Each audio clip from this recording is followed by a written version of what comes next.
All right, fellas, we are live. Welcome on in, everybody. Guys, I don't have an agenda tonight. I didn't line anything up. I figured we would just come on here and uh, just BS a little bit, talk, Just shoot the hang shit. out for shoot the shit, hour and a half, 2 hours, something like that. Yeah. Brett's got to go into work here after a while, so we won't keep him Yeah. all night. Hang on. What does he say? Beard Mana has Lucky Panda and Caribbean Hurricane combos up. Oh, Woo! I guess you already knew that though, didn't you? I didn't know they were up. So here's what we're gonna do. Since we was gonna come on and talk about products anyway, Yeah. we're gonna look that up and we'll share screen and we will just take a look at the scent profiles. How about that? Okay. And for anybody that didn't know, Brett is actually an ambassador for Beard Mana. He has a discount code that he can share. BB15. Share screen. Share. Beard Mana LLC. Boom. And there we are. All right. How many people we got in here? Let's see how many people. Well, we've only got 3 people in right now. Well, I say that. It'll jump here in a second. It'll jump. Rex, what's up, brother? Billy Rogers, what's going on? Casey, Chops, Stephen Fleming, how's it going, man? Joshua Jarvis. So this is a guy I work with right here. I don't even know if he's still in here or not. Wagga Waka. me and him have great fun calling each other cunts. Oh. You bloody cunt. Look at this. The following comment has been paid for by the Rex World Order. Nice. Yeah. All right. So let's get into this Beard Man and let's just see what they have got going here. Uh-oh. I figured Crimson is the new scent. That Caribbean, this hurricane is too. Yeah, well, the Caribbean Hurricane, from what I understand, is taking over Caribbean Thunder from last year. Yes, they upped it and yes. It has the new blend. Oh, very nice. Very nice. Mango, kokum, shea butter, moringa oil. Okay, nice. What's the profile? So it is going to be strawberry, coconut, mahogany, warm amber, oud, and more. Ooh. That sounds good. That sounds nice. Yes. That sounds very nice. And then that one is the new one, the crimson. Oh, whoa. Looky here. Juicy cherry, bergamot, lavender, clove, and spiced cedar. Yeah. That really super really weird. Good. Yeah. Super weird, but sounds really good. Super weird, but really good. Yeah. Yeah. Yeah. And I should have Smoking Mirrors coming on Monday. Yeah. Because I bought that once I saw that. And then I won the Mimic from last week on your live. Yeah. Yeah. So Mimic will be here. So Drunk Waffle, that's one I don't have. That's that cinnamon infused waffles, maple syrup, whipped cream, and a shot of rum. Mm-hmm. I don't have that one yet, and I need to get Sweet Shop. Sweet Shop is freaking phenomenal, dude. Yeah, that's what you said. I can't wait for them to do Positive Vibes in an essence in their butter, because Positive Vibes is so good, dude. Oh yeah, Positive Vibes is amazing. Yes, super amazing.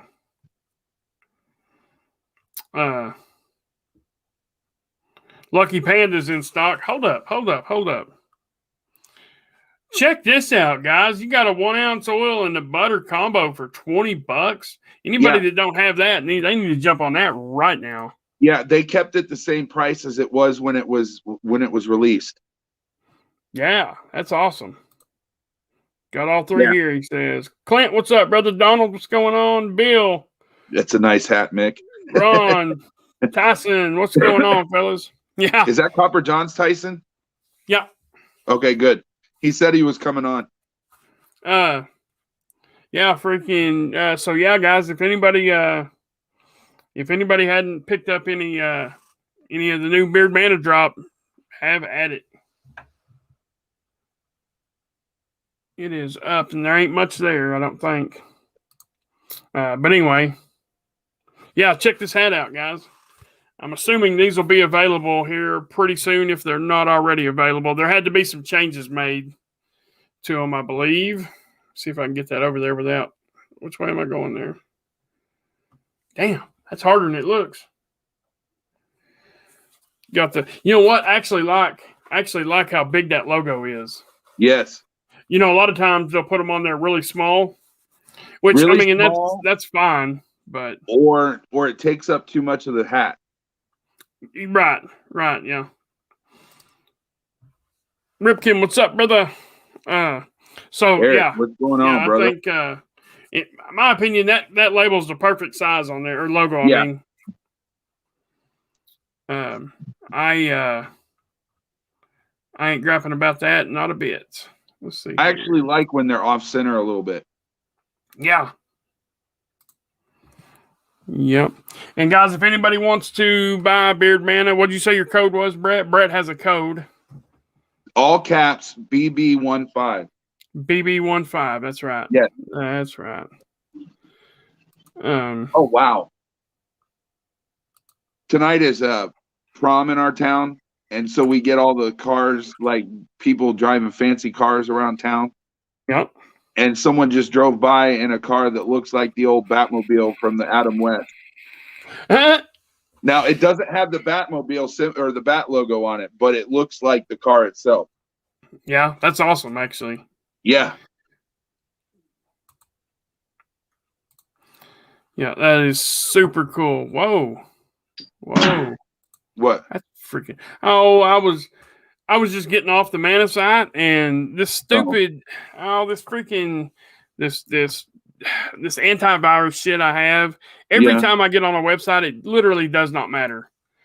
It pops up and tells me, "Do you want to continue?" And then it erases like everything. I don't know. It's stupid. It really gets under my skin. So yeah. So what's been going on, Brett? Sorry, I've got a mess here. Work. Which I was running late. Work, huh? I hear that. Yeah. For a little while, anyway. For those that don't know, I work at a company called Big Lakes Developmental Center. And it's a company that works with physically and mentally handicapped adults to try to function inside society. So we help them with jobs, and if they can't work in the public, they work out of our shop, and so we have to help them with all that. And we're shorthanded. So my days are usually, if they're not 8 to 4, they're 8 to 8 or 8 to 9. And we had an emergency situation arise with one of our other staff members, and so tonight I have to go pass meds. So that's why I have to go into work for a little bit. Yeah. Matt, what's going on, brother? Glad to see you. Yeah, I mean, I'm glad that you do that work. I'm glad there's people that do that work. I don't personally know if I could handle that or not. I didn't think I could, and there's days where I want to throw in the towel, but most generally the days that are really good outweigh the bad. Right.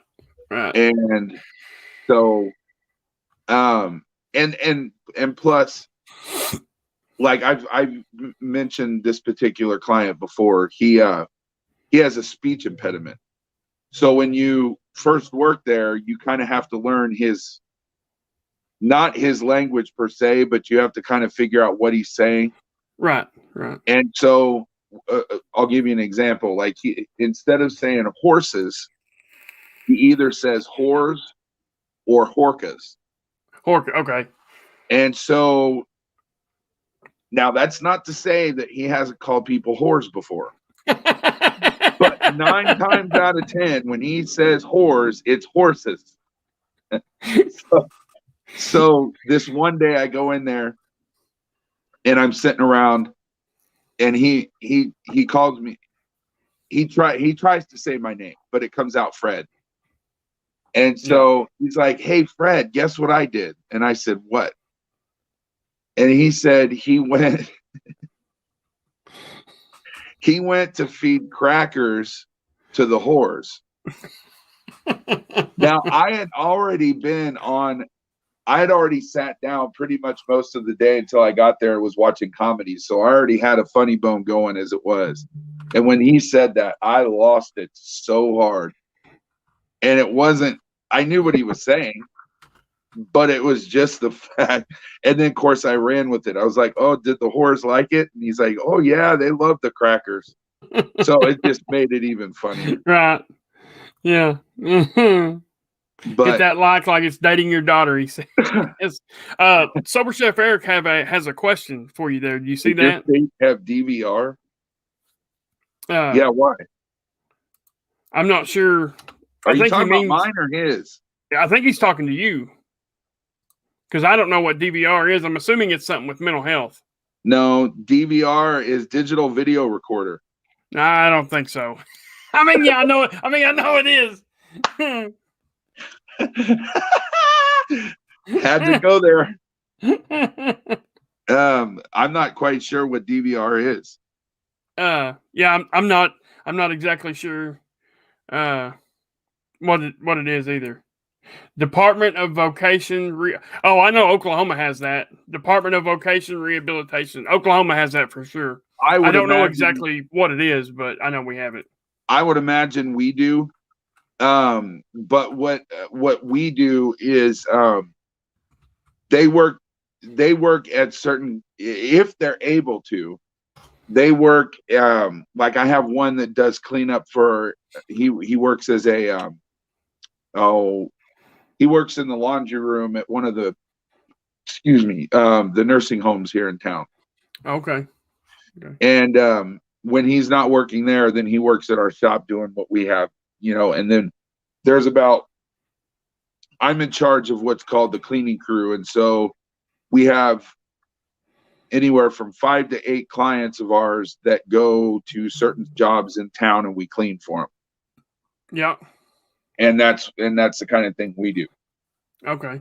Ooh, excuse me. Yeah, we have that department of that. What he said, vocation rehabilitation, but I don't know. I don't know where it's at. I know we've actually got one in the town that I work in. There's not one in my town. My town's way too small, but I do know for sure there is one in the town that I work in. Yeah, it's kind of funny. We're talking about my job, and I'm wearing a Halloween shirt with a big old knife on it. Right. So, guys, everybody knows last week, was the sobriety stream. Yeah. And really, I only scratched the surface very, very minorly, even. So, if okay, hang on. Let me stop right there. I'm gonna, at risk of sounding like Jay Cruz. Hold up. All right, right there. If anybody in here, if you use razors to line the cheek lines up, shave the head, get under the neck, shave anywhere. If anybody has not entered the giveaway, go to my video entitled Shark Razor Review or Head Shark Razor Review, and you're going to put in #shark in the comments. That gets you entered. I've only got 10 people in there right now. Okay. And so everybody's got a pretty good chance of winning. E-Rock, what's up, brother? So, yeah, I'm going to close that giveaway sometime this evening. So if anybody wants in it, as soon as we get off. Yeah, that's fine. That's fine. So yeah, I've got 1, 2, 3, 4, 5, 6, 7, 8. I've got 9 people right now. So the odds of winning are, even if 2 or 3 more people jump in, the odds of winning are still pretty good. We'll put everybody's name on the wheel. And are you gonna do the giveaway winnings like you did that one day where you did a video and then you did it on live? Yeah, I might do a little live. Just jump on a little live for I don't know, 15 or 20 minutes and right. And do one, either that or Billy said, "I'm big. I count for 2 inches." I don't know, Billy. I think I might have you beat. You know what? It's been so long since I've wore a hat like this, the dad hat or whatever you want to call it. These things are actually really comfortable. Yes. So okay. I thought, no, I didn't have Sober Chef on there either. Hell, I thought I had you on there. But that's okay. You're on there now. Brett, I'll go ahead and write you down. That way I don't forget. Yeah, I'll put it in there when we get off here. Okay. 6 foot 340. Anyway, so you know we had the yeah, he's got me by about 40 pounds actually. Yep. Brian, what's going on, man?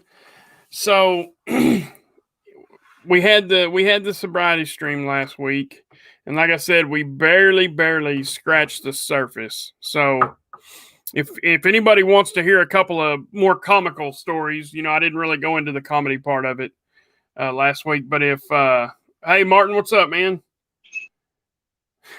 I'm your mod. I count for 5. If anybody wants to hear a couple of comical stories, give me a thumbs up in the comments, and I'll tell you a couple of debacles that I got myself into when I was not sober. Well, I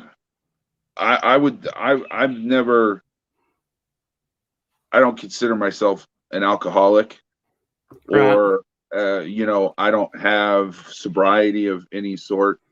Right. I don't really consider marijuana one of those drugs that you take that you have to go into a rehab or whatever. Right. I don't either. I gave up marijuana in order to join the military. Right. But Lord have mercy, I have some drunk stories. Especially when I was stationed in Germany. Oh yeah.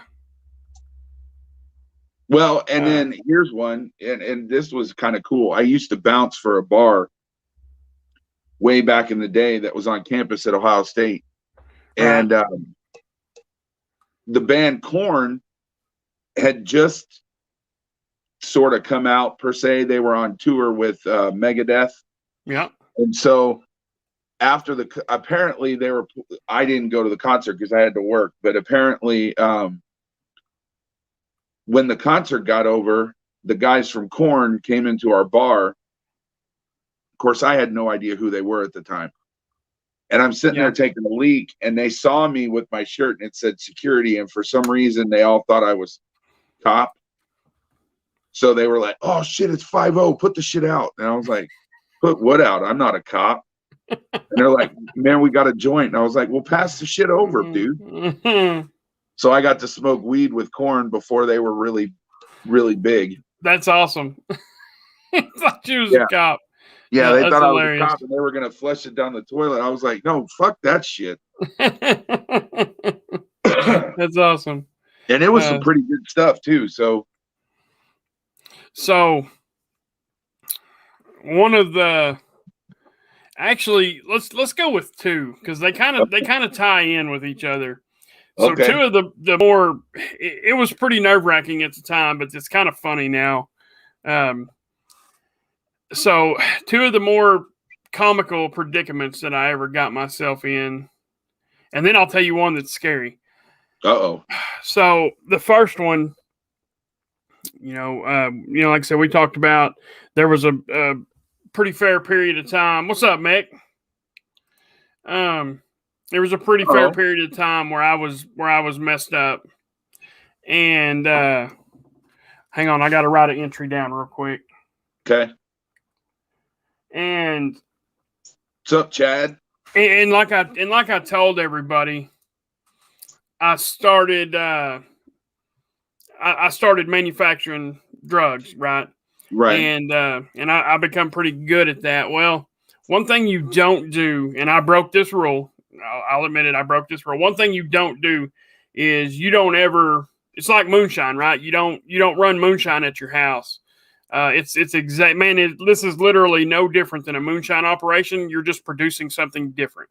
Right. It's as illegal as moonshine. They're pretty equal in the eyes of the law.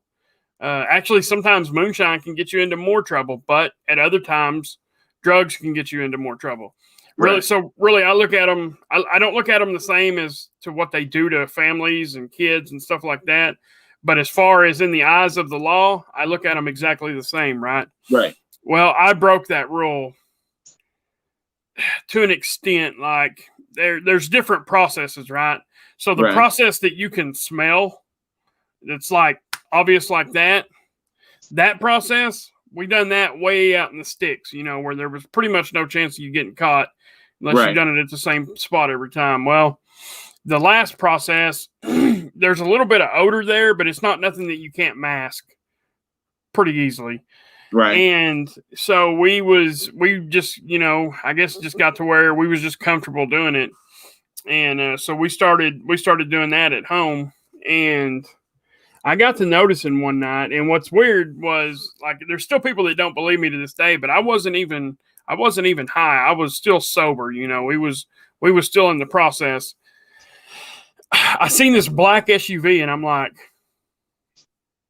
what in the world? Well, they're at my neighbor's house, just backed into their driveway, and they're sitting there forever.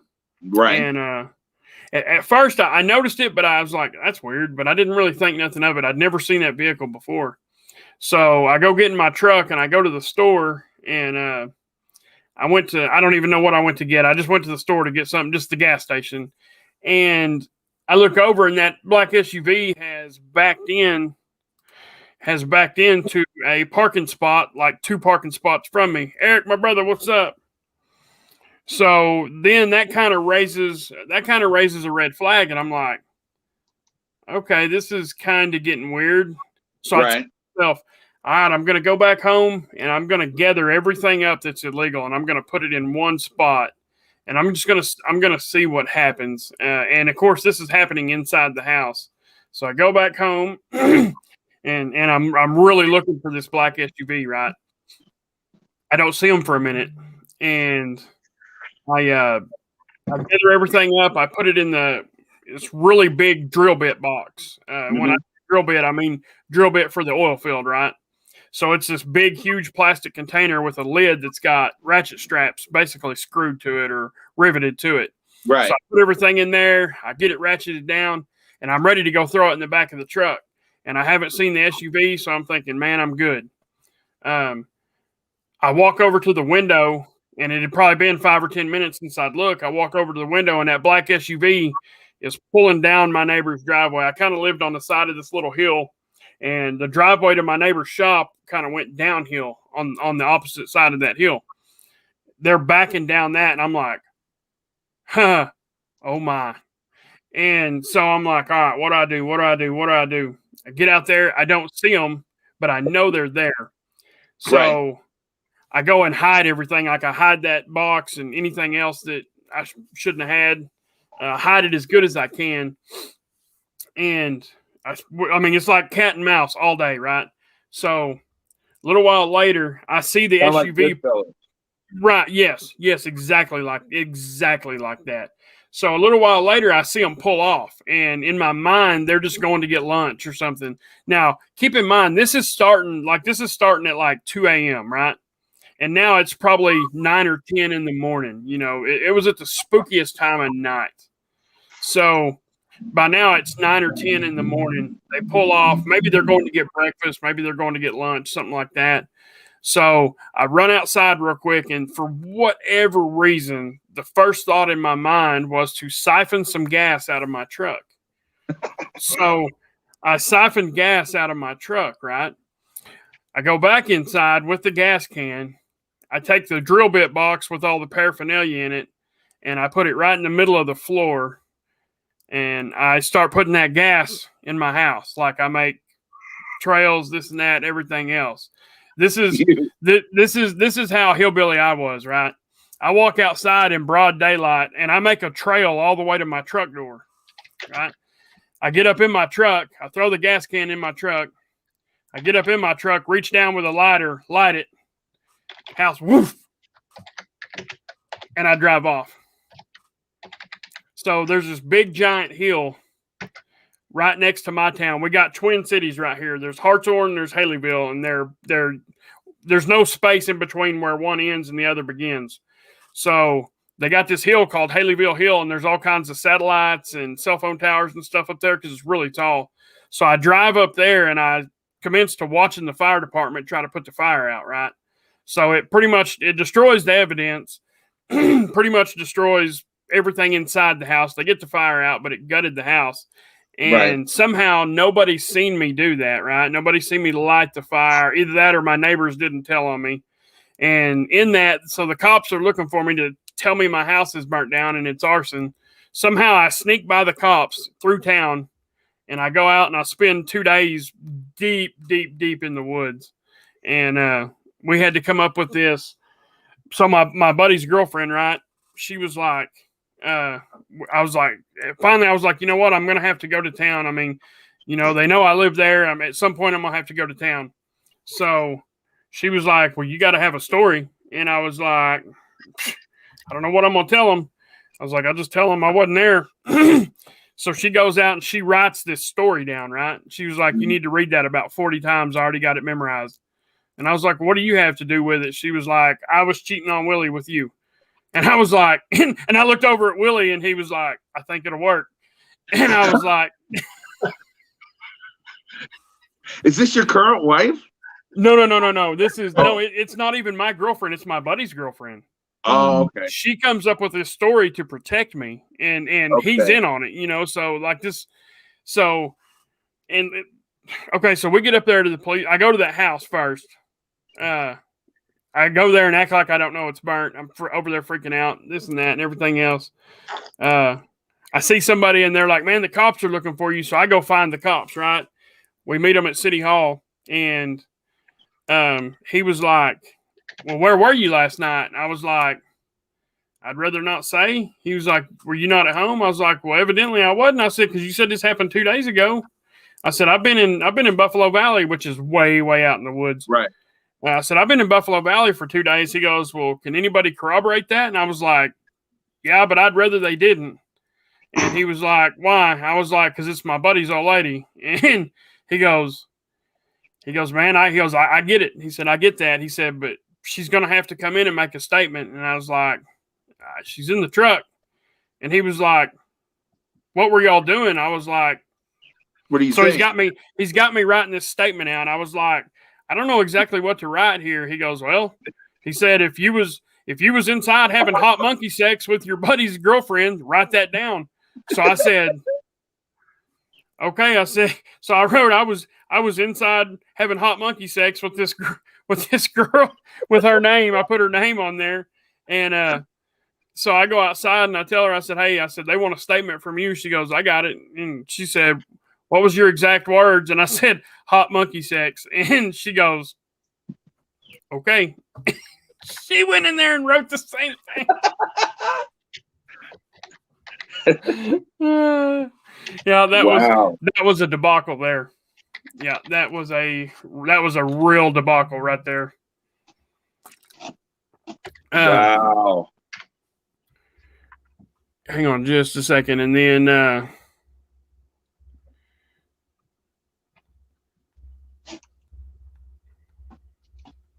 I got a drunk story for you and from Germany.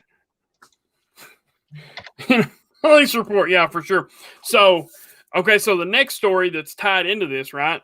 Now, this was not a get high story. This was a drunk story, but it was still during all that time. Did you ever find out who the black van was? Dude, it had to have been the OSBI. No, I never did. That had to have been the Oklahoma State Bureau of Investigation or the Pittsburgh County Sheriff's Narcotics Task Force, something like it. It had to have been something like that. Like it was entirely too official and out of the blue. And how did they not turn you in? Well, that's what I'm saying. Whenever they left, that's when I did this. I wasn't going to make a move until I was for sure they were gone, right? Right. So how they never came forward and said, well, he was there right before this house caught on fire, which it took me 30 minutes, an hour to ever get everything gathered up and get the fire started and everything, all the while watching for this black SUV. And you know what the funniest thing is? Before I done it, I found this. We had this arch enemy, dude, arch enemy. I'm not going to say his name, but his initials were BBB, right? So before I'd done this, I found this white t-shirt, and it was a small, right? And this guy, he was a little bitty guy. Obviously, I'm not wearing a small even when I was skinny and strung out, right? So I took a Sharpie and wrote BBB on the tag and then threw it in the floor and let it burn a little. I kind of threw it off to the side where it wouldn't burn all the way up, but I wanted to make sure it was in that house so it'd have the smoke smell. They questioned that dude for weeks over that fire. Yeah. You're bad. Dude, so the next one, now, like I said, this was not a drug story. This was a drunk story. Okay. So, but like I said, it was when I was a piece of crap. So we was all out at the lake, and we was out there drinking. I was drunk, and I had this knife, big old huge knife, and it had a glass breaker on the end of it, right? Well, I didn't know how well them things worked. And I was telling my buddy, I was like, yeah, man, I was like, that's to break glass.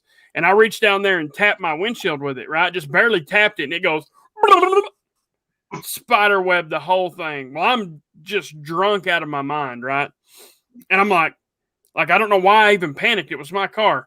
But I panicked. So I go in there and I take that knife and I pop the ignition out, right? And I steal the CD player out of it. We leave. I wait about 3 hours and then report it stolen. Oh my God. So hang on. This is at a pavilion at a very popular lake, one of the biggest man-made lakes in America, right? Right. It took them 3 days to find my car. Jesus. I did it on a Friday. They didn't call me till Monday night. Man, we finally found it. Somebody's probably had it, but we found it over at the pavilion at Eufaula Cove, and I'm like, it took you that freaking long to find the damn thing. I left it right out there in the open. Well, see, here's the thing. Before I tell you my drunk story in Germany, I have one kind of like that, but this was for Rizzle. So I get off work one night and I go to stop at this gas station, and I go and I'd done this every night. I would go after work and get a pack of cigarettes. Yeah. And then I would jump on the interstate and go home.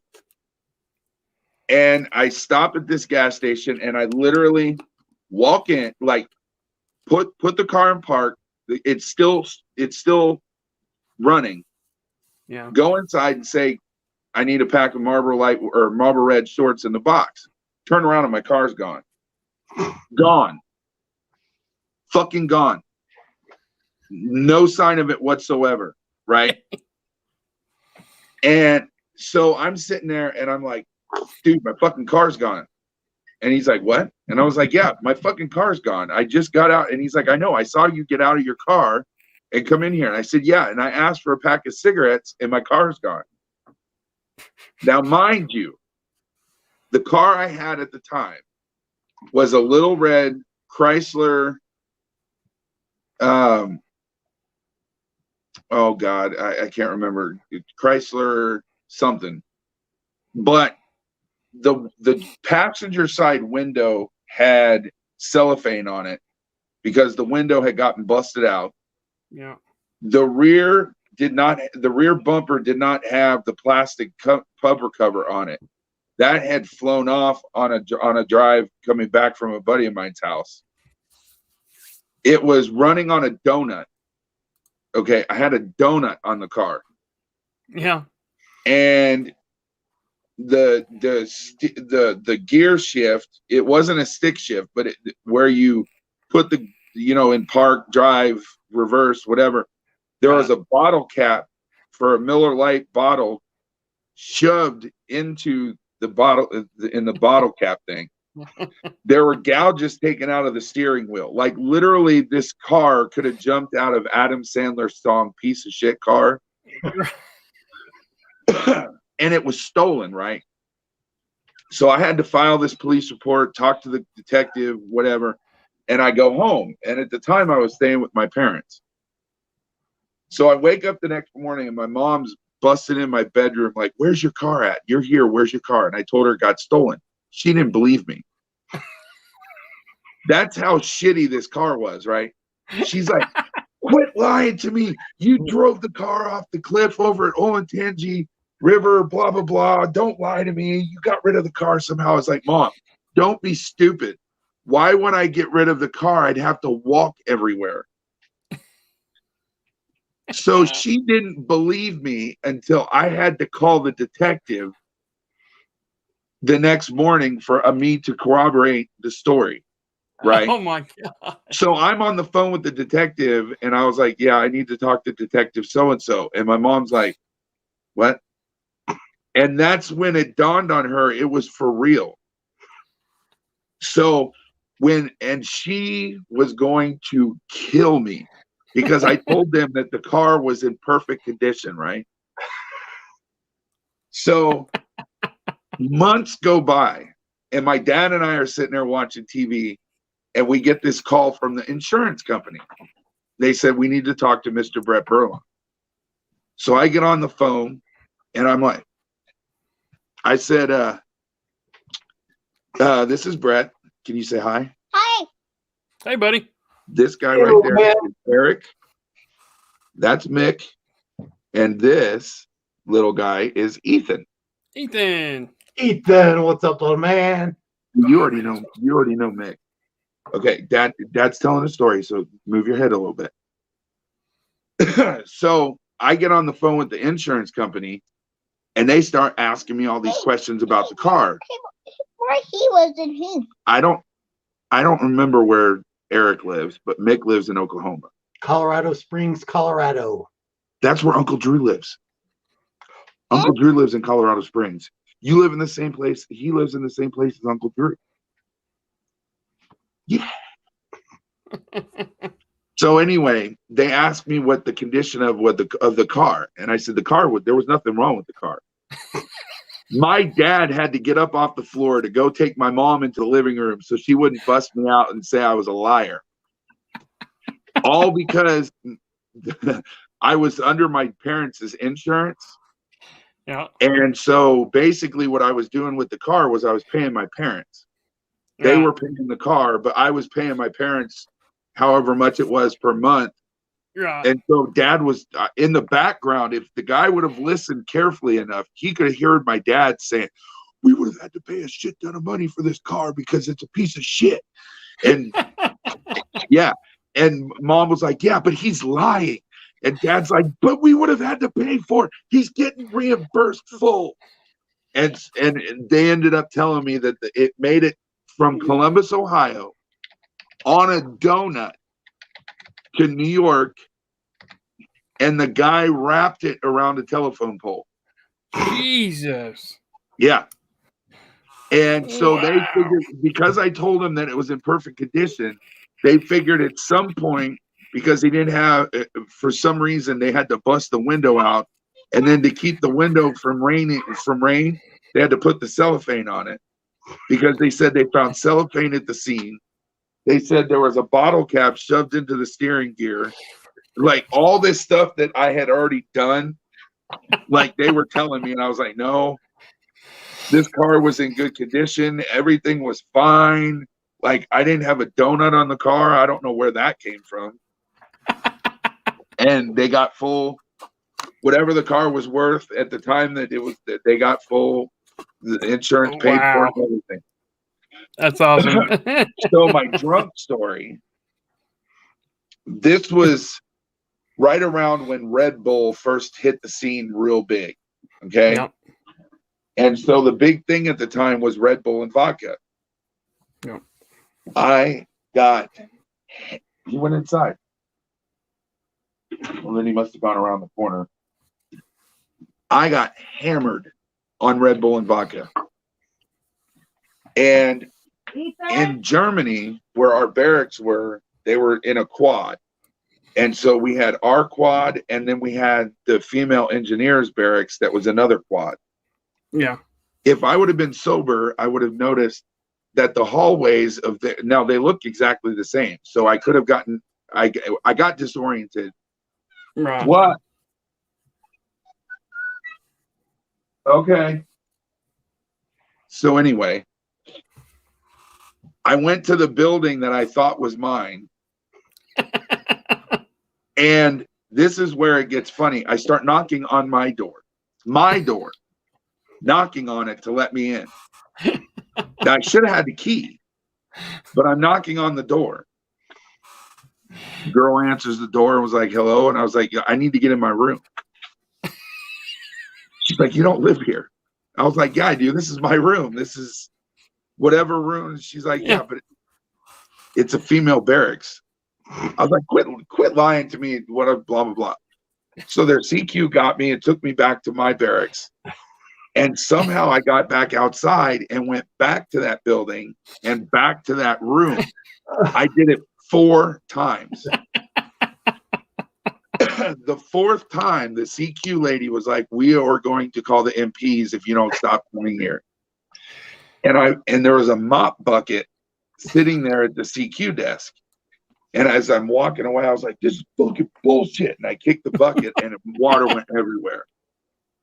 My CQ, who ended up being he was one of the NCOs in my section. He comes and gets me. He was like, Burlon, come on, let's go. You're done. We're not doing this. We're going back to our barracks. I was like, gosh, this is our barracks, blah, blah, blah. And he's like, then why am I taking you back to the barracks? So I wake up the next morning and I'm at CQ laying on the concrete floor. And I'm like, how did I get here? And they're like, dude.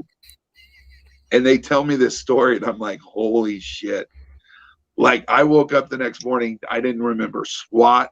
Everything that I'm telling you was secondhand news from their CQ because there was an incident report written up because I kicked the mop bucket over. Oh my gosh. I spent 10 days on extra duty, but I did not get any counseling statements whatsoever. I just had to mow grass for 10 days. But oh my gosh, that was bad. You got lucky there was no Article 15 on that, man. That's what I'm saying. There was no Article 15, nothing. I just had to do 10 days of grass mowing duty. That was it. So I can literally say the 9 years I was in the military, I never got a counseling statement. I never got an Article 15. I never got anything. I did do 10 days of extra duty mowing grass, but that doesn't count. So Mute Chef, what's going on, man? Welcome. Is that a new one? I have seen this name before. I think I follow him on Instagram, but I don't think I've ever seen him in here. Amrit, what's up, man? I didn't even see Amrit sneak in here. Neither did I. I didn't see him sneak in here. See, I can't see the live, so. Oh, yeah, you're on your phone, ain't you? Yeah. Yeah. Hey, Mute Chef. Chef to chef. Chef to chef. Now, when it comes to drunk stories, I've got 1 or 2. I figured you do. But one of my favorites, high school. And I always ended up being the one driving because I had the highest tolerance. Right. You know, I started self-medicating at 10, 11 years old. So by the time high school rolls around, you were experienced. Yeah, all my friends would always ride with me, or I'd give people rides home from the party. Well, one night there was a big kegger I lived in Oklahoma at the time in Enid, and it was very similar to Dazed and Confused. You'd go to the Overland Trail Arcade until you found out where the party was. And if there wasn't a party, then somebody would organize one at a, an oil derrick, with the little things that pump, because they're all lit up and everything. So, you take a couple kegs out there, bada bing, you're good to go. Well, we all threw down pretty hard that night. And as I'm giving my friends a ride home, we get pulled over. And back then, luckily cops would confiscate your beer, your booze if you were underage, and they didn't want to take you to the station and do all the paperwork and everything. Granted, it's back in the mid 80s. I graduated high school in 86. So, they would follow you home or whatever, give you a ride. But so he pulls us all out of the car, and he knows I was driving, and he's reading the riot act to us, about underage drinking and I'm just kind of, I'm just waving at the wind. And he comes over, he's like, "Son, are you doing okay?" And I looked at him and Technicolor yawn all over his pants and boots. He's like, "You little shithead. That's it. I'm giving your keys to him. I'm giving all them rides home, and you got to walk." Ooh. And so, even though I was pretty drunk, I knew that was a pretty big break. So I'm like, Yeah. Okay. Stagger my happy ass. Well, trying to get home, I was like, I really wasn't sure where I was at, even though I was taking my friends home. So I decided it'll be easier to just hop fences to get home. Oh, no. Well, come about 4 hours later, I get woken up by this dog licking my face. And we didn't have a dog. So I'm like, what the F? And I'm still probably half in the bag at this point. Yeah. I'm in this little, I'm assuming it was a girl's play house in the backyard of somebody's backyard, because everything was pink and flowery and everything. And I'm like, where the hell am I? So I relieve myself in the playhouse. Yeah. Proud moment. Figure out where in the hell I'm at, make it home, got into bed before my parents got up, and then they woke me up for breakfast, and they're like, "Where's your car?" I'm like, "Oh, I let so-and-so take it home." So granted, 80s, no pagers, no cell phones. So I'm calling my friends from the night before that I could remember was in the car. And they're like, "Yeah, you don't remember, and they told this story to me. I have no recollection of puking on the cop and everything. They told me all that. And so they're like, "Yeah, your car's there and so-and-so has your keys."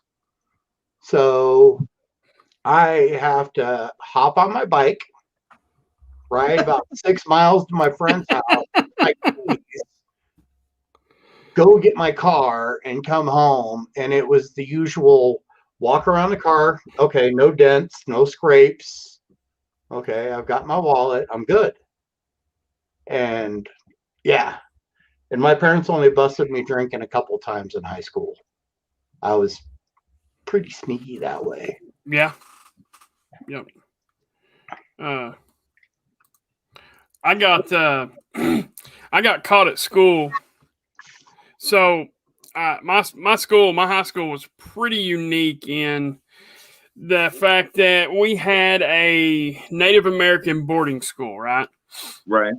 There's not many of them, especially around here. There's not many of them left. And it was like what you'd imagine, it's kind of like a jail. I mean, or like a work camp kind of thing without so much work. But you could sell them stuff, pills, cigarettes, alcohol for a premium, right? And when I was in 9th grade, I think, this senior, he loaded me up with a bunch of pills, and I honestly think it was like Tylenol 3s, and like I don't even think it was anything good. And everything was $5 a piece. Well, back then that was expensive, right? Right. And he was like, "You bring me $250, you keep $250." I'm like, "Deal, dude." So, and the reason I say Tylenol 3s because technically that's a narcotic. Well, yeah. The drug dog comes to school and hits on my locker, right? So, and it didn't dawn on me what it was actually hitting on at the time. It was not hitting on the pills. So I got boogered out. They sent me to the detention room. That was like protocol. So when a drug dog hits on your locker, they send you to the detention room, and that's where they send me. So in the midst of that, I get this bright idea, like, fuck this. So I tell the teacher in the detention room, I was like, I really, really, really got to go to the bathroom. So I've got most of them pills in my pocket, but there was some in that bag, right? And I thought that drug dog was hitting on that. So I run up to the bathroom real quick, pull them out of my pocket, and for some reason, instead of just throwing them in there, I'm trying to open the package and dump them in there. And I throw them down in there. I open the package, I start dumping them in there, and the principal's standing right behind me the whole time. I'll be right back. Okay. He was like, "What are you doing?" And like, I'm reaching for that flush button, and he grabs me and pulls me back. He's a big old dude. And so he reaches down in there, and he just, with his bare hands, gets like a couple of them out of there, sends me back to the detention room. And I get in there, and as soon as they walk away from the door, I just walk out. And I walk out to school, and then I take off running. I go run and hide for like almost a full 24 hours. My mom's freaking out, this and that and this. And I finally go home, and they make me go take a drug test, right? They're like, well, you got to take a drug test. They said they're not getting a hit on them pills, but what they found in your locker, in your backpack, was a 243 shell.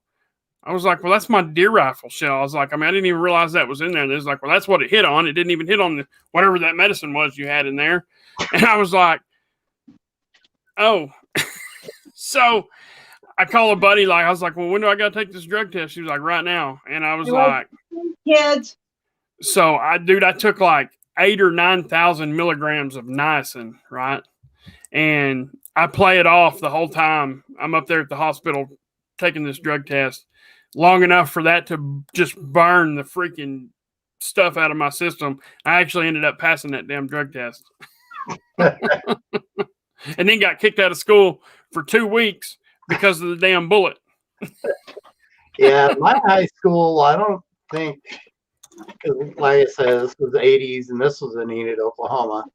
I mean, we had guys with their hunting rifles and shotguns and everything, in the back of their trucks, with the rifle mounts and everything. I mean, but yeah, I've got a good cop one. This is actually while I was still in the Army Reserves, but luckily we had a really cool sergeant that would be like, okay, just in case any of you need to know, there's a strong possibility that next month we're going to be doing random drug tests. So you knew, just stay clean for the month. Well, at the time I was making ecstasy available for people and LSD. And then I had buddies that did the whole, so one night after the bars close, we're driving to a party, and I've got around 30 tabs of X.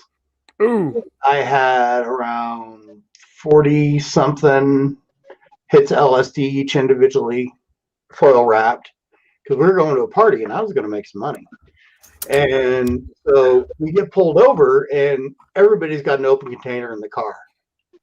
And I forgot I had all that plus about half pound of weed in my pocket.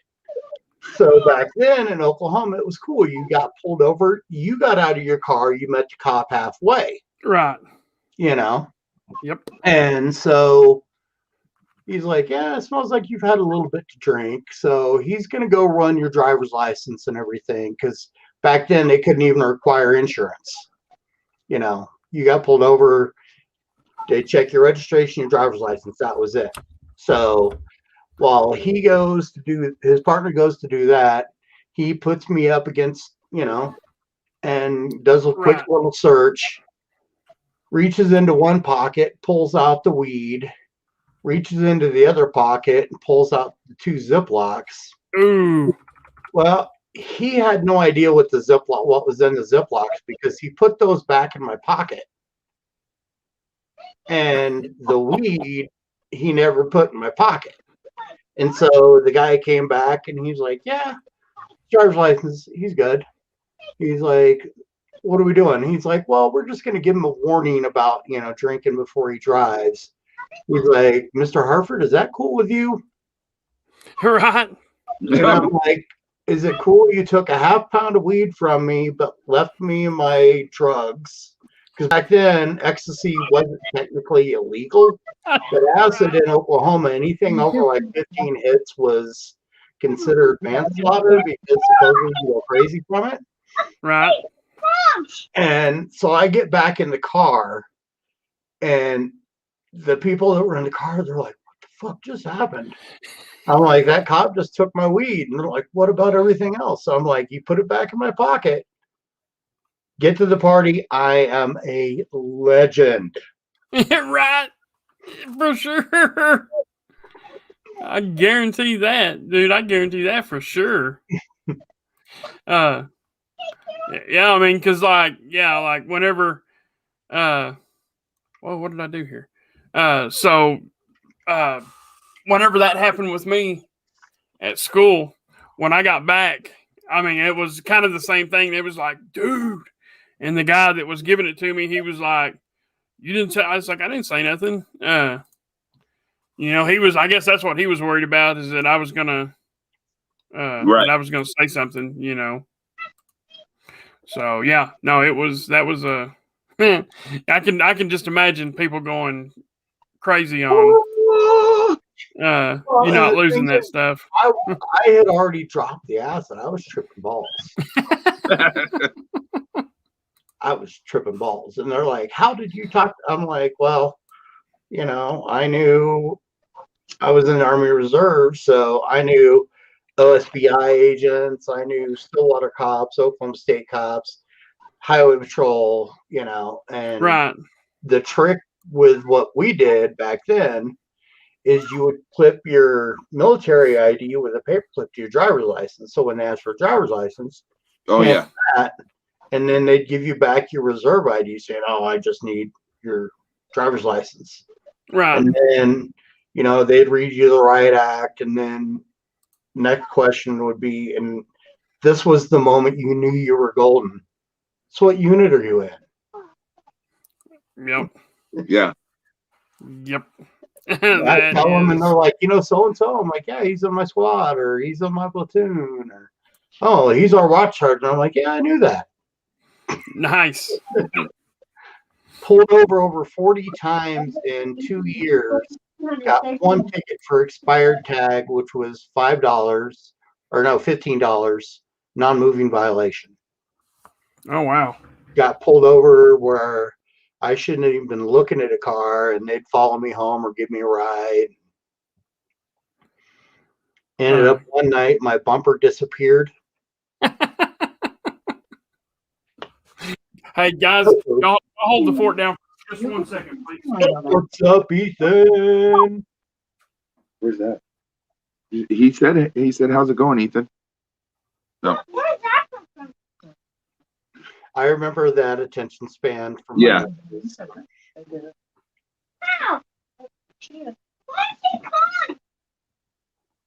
Well, if he comes back, I got a question for him. Okay. But yeah. So what have you been up to? Been working, obviously, doing the 40 hours a week.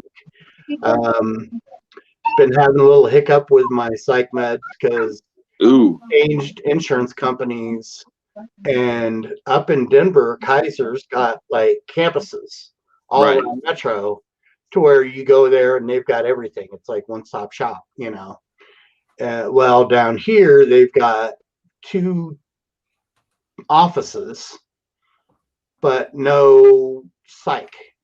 So third party that. So trying to get with the third party and get an appointment to get all my meds squared away. Right. has been kind of a pain in the booty. You're not Yeah. through the VA? No, because when I was Army Reserve, I decided I needed to get out of Oklahoma within a very short period of time. Oh, And so I moved to Vegas, and all they had in Vegas was National Guard Transportation Unit, and the closest infantry reserve unit was in California, which was going to be a 5-hour drive every month. So they're Yeah. like, well, do you want just an early out? And, you know, you'll have to waive your VA loan. And being Okay. young and stupid, I just said, yeah. You know, I mean, I was 22. It's like, what am I going to need a home guaranteeing home loan and VA benefits for, you know, because I was young and stupid. right. So I took an admin out, and, you know, so unfortunately I don't qualify for VA benefits and everything. I might retry, but Yeah, I was going to say, if you retry it, may be different. yeah, things might have changed over, because that was back in the early 90s. So Yeah. But yeah, my dad uses the VA all the time, and Yeah, so do I. it's really solid here in Colorado Springs, you know, because we've got a couple Air Force bases, we got an Army base, we've got the Air Force Academy, you know. Yeah. So many retired military here in Colorado Springs that the Yeah. VA is super solid here and up in Denver as well, because a couple Air Force bases up there as well. So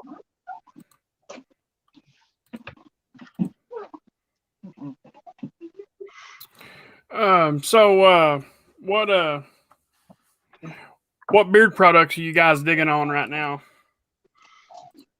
Well, Well- what I have in beard right now is, I believe it's Lake Town. Oh yeah. Yeah. Yeah, I won Lake Town, the York one, and Bluegrass Trails from J. Cruz. oh, I nice. can't remember. I can't remember. Is it Yorktown or Yorkshire? What was this one? Why she did? This this I love 'Cause it. I don't know. I can never remember.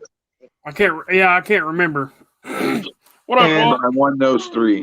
So, well, Amaret, at least That's a from good my question. aspect, We love Jeff. heavy drinking is a big part of the culture in the Army.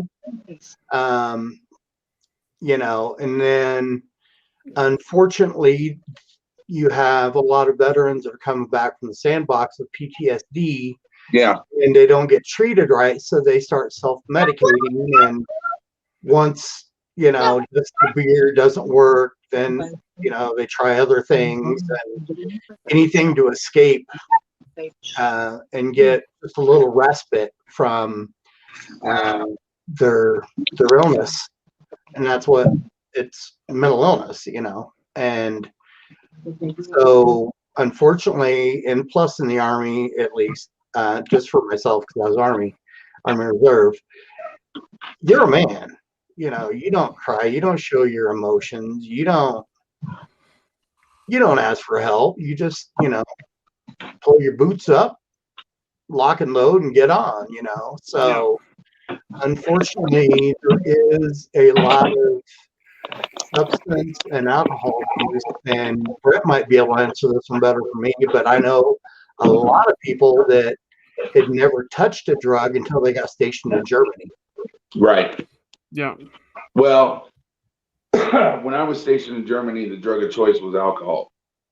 And I mean, you've got Hefeweizen. Every town had their own beer, you know, breweries, so to speak. And alcohol was a big thing. But luckily, with me, it didn't become a problem. The problem was the PTSD when I got back from the box. Mhm. And like what he said, touch on what you said, that's basically the biggest thing is they get back. And when I first got diagnosed was in 2008, but excuse me, my deployment was 2003 to 2004. So I'd been living with it and not knowing it.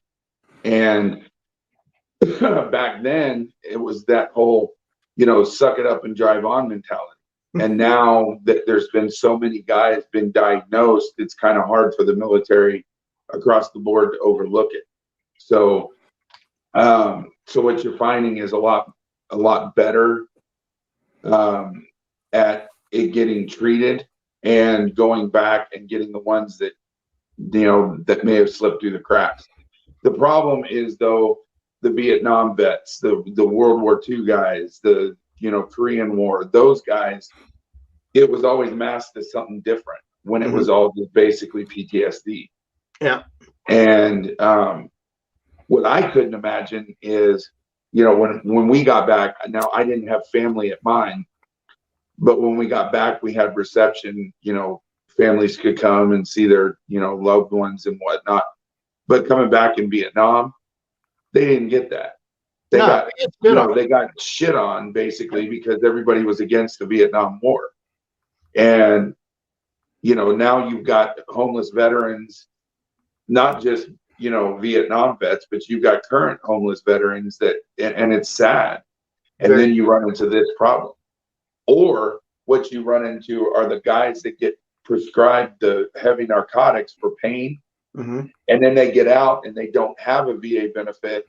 And so let's say they were strung out on oxycodone.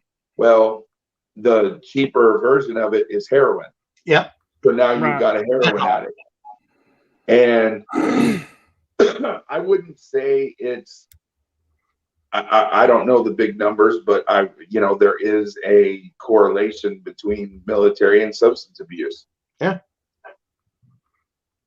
Because unless you find, because what I strove for, and I'll tell anybody this, my biggest thing when I got out of the military was striving for that brotherhood, striving for a camaraderie, striving for someone who always had my, as we say in the military, someone who always had your six. Well, I found that in the bearded community. I found that in the little group of guys that show up on Wednesday nights to beard therapy or to these sessions or, whatever, because how many of us are ex-veterans? You know what I'm saying? So even if you're not, you still have some form of a camaraderie in what you wear in your beard. So, and I have a shirt that I wear quite often from Nine Line Apparel. It's blood doesn't always. It's something along the lines of blood doesn't always, or brothers aren't always through blood. Yeah. And it's basically talking about the brotherhood from the military. Well, I think I found that in the beard community, not just with you guys and not just with the beard therapy guys on Wednesday, but there's a organization I'm trying to become a member of called the Bearded Villains. And so I've, done that and, or I'm doing that. And so those little things are what's, helping with my search for a brotherhood. So I couldn't imagine one of these guys that, Amaret's talking about who, aside from whatever issues they're dealing with mentally or physical substance abuse, but also striving to find that camaraderie and not having it. Yeah. Well, not to veer away from this subject too much, but I got a funny story about a weekend drill one time, if you guys want to hear it. Yeah. Well, as I alluded to earlier, I used to make a little money off LSD. Well, Right. I always had to try it before I sold it so I knew what to charge. Well, a couple days before drill, I decide, my connection comes through and he's like, hey, I got a sheet for this much. And I'm like, okay. And so I'm like, well, I got, and he gave me one on the house as usual. So I take it. And this was about 32 hours before I had to report for drill. Okay. I report to drill, and I'm still 2 shades of the wind. I'm in the ether. Luckily for me, we went out to practice some field drills because it was a drill sergeant unit. So we had to teach, how to do different things. So, Yeah. We check out our M16, we put on the little lock on the front with the planks. And Yeah. so they're like, okay, you guys are, your squad, it's your squad. Yeah. Then they're like, all right, why don't you go out and do recon? I'm like, I got it. Recon, I'm there. I go out and I climb up in this tree. And then they just forgot about me. So I just hung out in this tree, tripping balls, watching maneuvers going on down below. And occasionally I would snipe somebody and make their laser gear go off. And they look around for a shot because, but that was a fun day.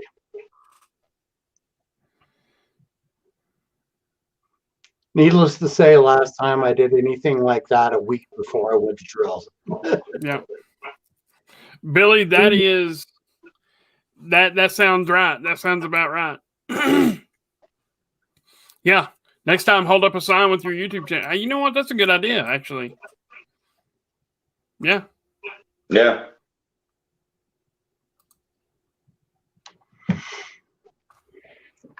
All right, guys. Well, I've got live stream starting in around 45 minutes, and I need to eat something. All right, brother. Is that the movie one? Beards on Film. Yep. Today we're doing soundtracks. Oh, And that it's ought gonna to be be a on good my one. channel. Yeah, soundtracks. That'd be cool. Yeah, and it's going to be on my channel. So. Oh, it's on your channel better today? have Caddyshack soundtrack on there.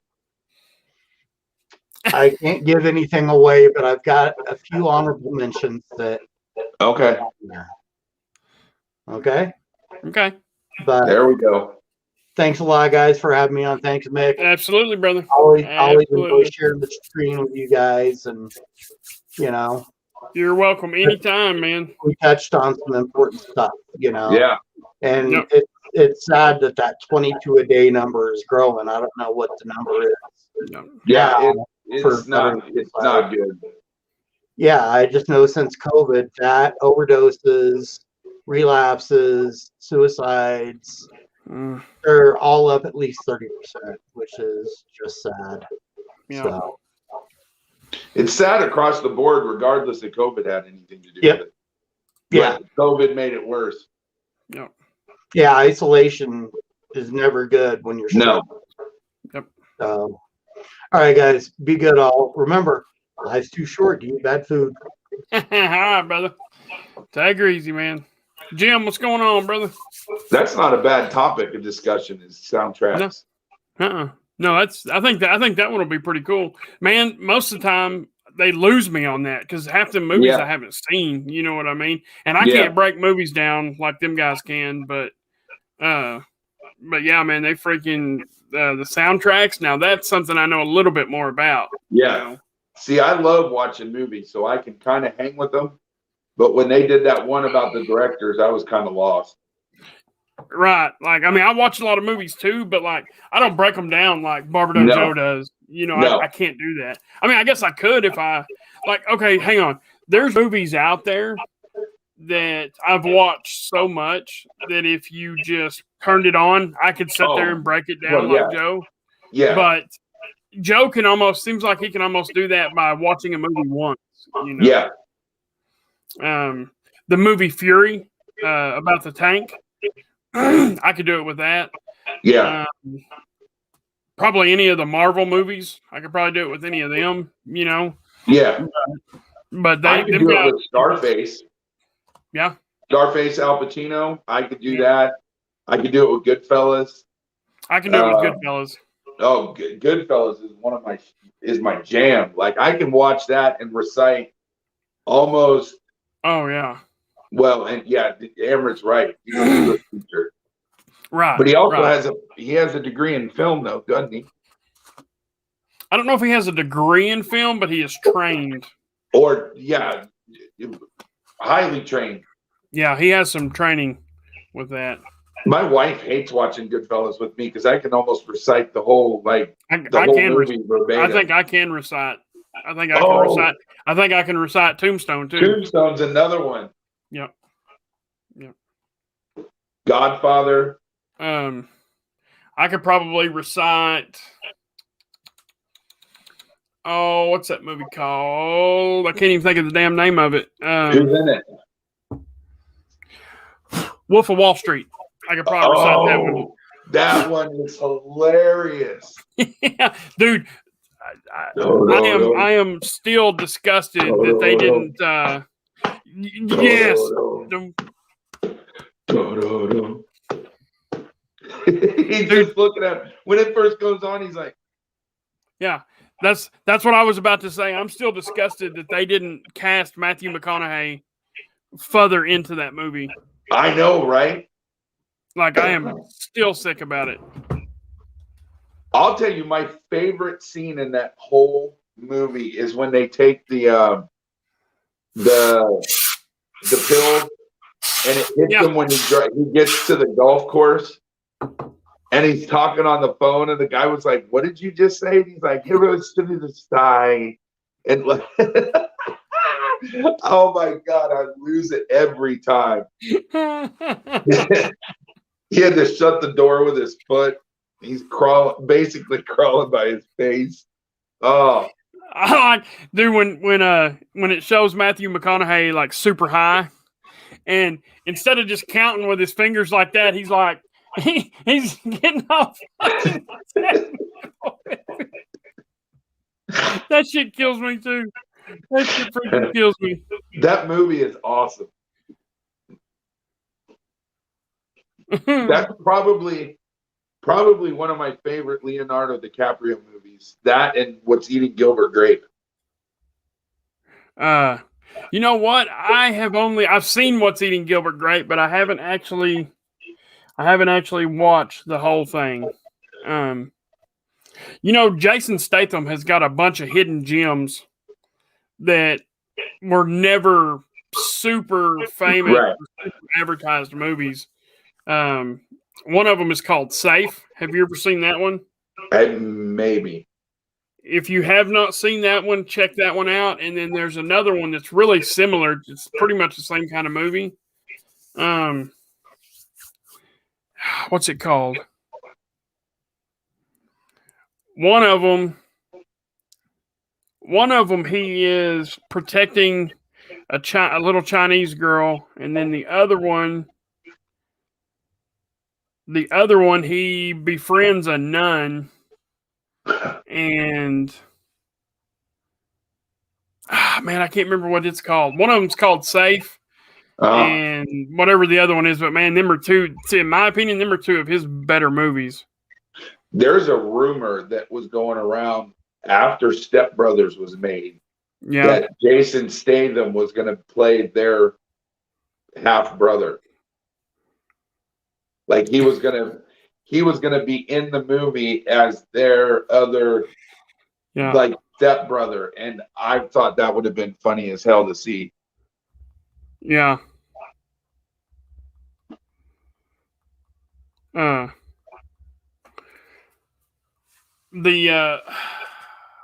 What's that? What's the guy's name? The shit. I don't think that's his name. What's the guy that plays Cal Naughton Jr. in? Oh, John C. Reilly. John C. Reilly. There was a movie or a show or something on the other day with him, and I've never even heard of it, and I cannot remember. Oh, what was it? It was actually, I only watched like 20 minutes of it, but it was funny. Was it like did he play a rock, like a country singer type deal, kind of like a Johnny Cash? No, but that right there is a freaking hilarious movie. That movie's funny as shit. That one's called something, The Dewey Cox Story. Yes, Dewey Cox. Yes. Walk the Line? No. It's his song, whatever his famous song is, and then The Dewey Cox Story. And that shit is funny.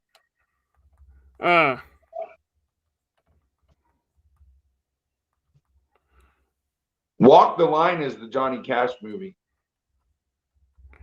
Oh, okay. What the hell is that one called then? It's called something, the Dewey Cox story. Walk Hard. Walk Hard. There it is, Walk right Hard, yeah. there. Yeah. Dude, there's some fucking shit in that movie that kills me. Like it almost drives me nuts to watch it.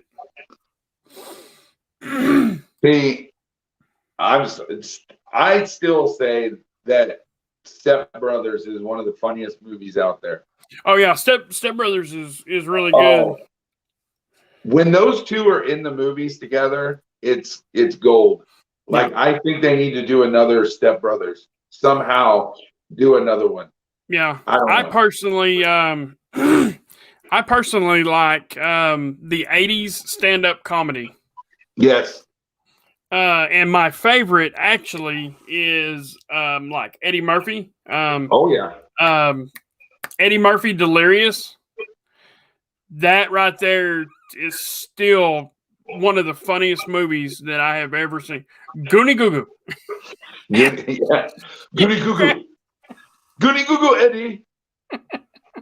Goonie Goo Goo. Look, Cruz said, give me a number 1 to 30. He's giving away a year's supply of Goya products. Who is? Cruz. Nuh-uh. Just kidding. Nuh-uh. Not a year's supply. Oh, I lost it. No, don't fall. There it is. I got it. Check this out. I found this. I got this in a fortune cookie the other day. Oh, you can't see it. I can't read it. I'll make it to where. I still can't read it. I can't zoom in. Oh, wait. Yeah, I can. Those who walk in others' Walk in tracks others' leave tracks. no footprints. I don't know exactly how to interpret that, but I like it. It sounded good. Yeah. To me, that was like, you know what? We should do a show where we save up a whole bunch of fortunes from fortune cookies and interpret them. Oh, that'd be cool. That would be freaking dope right there. Cool. Like So, so. what would you? This one, So, what I would you interpret of the? What would you interpret if you got one that was blank? Oh. Shut your mouth. You open the fortune cookie and it's straight up blank, and the only thing is those lotto numbers on the back. Yeah. So I would interpret this one. How would you interpret that? Those who walk in others' tracks leave no footprint. So if you're constantly in someone else's shadow, I guess you'll never leave your mark on the. You're not leaving a mark. If you become a follower, and you're not leaving a mark. Yeah, right. You're not going to leave your mark on this world if you walk under somebody else's shadow. You know, if you follow in others' footsteps. Right. Yeah. Yeah, I think it would be, Tyler. Yeah, I think that would be a really good show. Your mark is what you make, is not what you someone else makes. Yep. Now, that's not to say you can't use what other people have done and tweak it a bit to make it your own. Right. But if you're constantly doing what other people do, you're not making any mark. Right. Agreed. I agree. That would be a good show. I'm gonna have to start saving fortune cookie for that. Yeah, start doing that. And actually, what made me think of that, other than I almost blew this fortune, I had this duster, and there was like beard hairs and stuff all over my keyboard, so I blew it off, and I blew that fortune out from under my keyboard, and I was like, dang! And then my wife's bringing home some Chinese right now. She ought to be here anytime, and I was like, dang! I wasn't hungry, but now I am. Yeah. Tyler, those who walk in others' tracks leave no footprints. Here's what we need to do. We need to set the date for that and save all the fortunes, but not read them until that date. Yeah, that would be cool. Yeah. You know what? I wonder my wife is pretty good friends with the people up there at the restaurant. I bet you I could get a big ass handful of them cookies for like $20. Yeah. I I know bet you they always anything I throw in a could. huge handful of them whenever I go. Yeah. Yeah. You know what? We'll work on that. I mean, it'll be a pretty good while down the road, but Oh, that's fine. yeah, we're gonna start working on that. I think that's a great idea. Or save them, and then just before we go on, we pick out the best ones and then discuss those. That'll be a good one. Oh wait, no, that'll be a good one. Really, dude, I think the blind react. I think that'd be a good one. That's Just crack the cookie open. You can eat the cookie or not eat the cookie. You know what I mean? There you go. And like if you don't have any fortune cookies, I can crack one open, snap a picture of it, and send it to your DMs. You know, I'll just take fortune cookies. To where you're looking at it, I think they are.